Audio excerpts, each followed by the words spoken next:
আপনাদের যখন দালাল বলা হয় আমার খুব দুঃখ লাগে।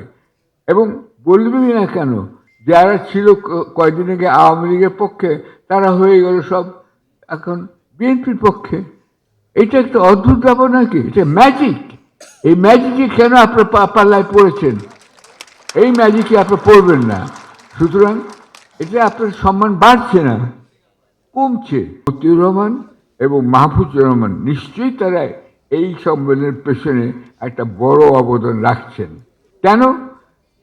তারা দেখেছেন যে তাদের অফিস পুড়ে গেছে, এবং পুড়ে গেছে হিসাব করে দেখুন হাদির মৃত্যুর 20 মিনিটের মধ্যে, অর্থাৎ তার আগেই টার্গেট ছিলেন যে যে কোনো উপায় হোক প্রথম আলো এবং ডেইলি স্টারকে ধ্বংস করতে হবে। এক্ষেত্রে বিদেশে 2-1 জন পডকাস্ট বক্তা খুব খারাপ ভূমিকা রেখেছেন, এটা অন্যায়।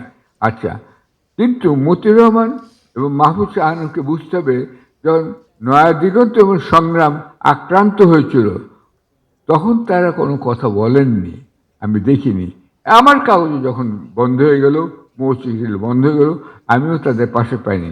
আজকে তারা চাচ্ছেন এবং আপনারাও সবাই চাচ্ছেন যে সব সাংবাদিক যেন ঐক্যবদ্ধ হই। আমিও সেটা চাই, কিন্তু ঐক্যবদ্ধ হতে হলে আপনাদের বিকল্প কিছু আরও গুণ থাকতে হবে, যাতে আপনার সাংবাদিকতা কিছু দিন হলেও বাদ দিয়ে অন্য কিছু নির্ভরশীল করতে পারেন।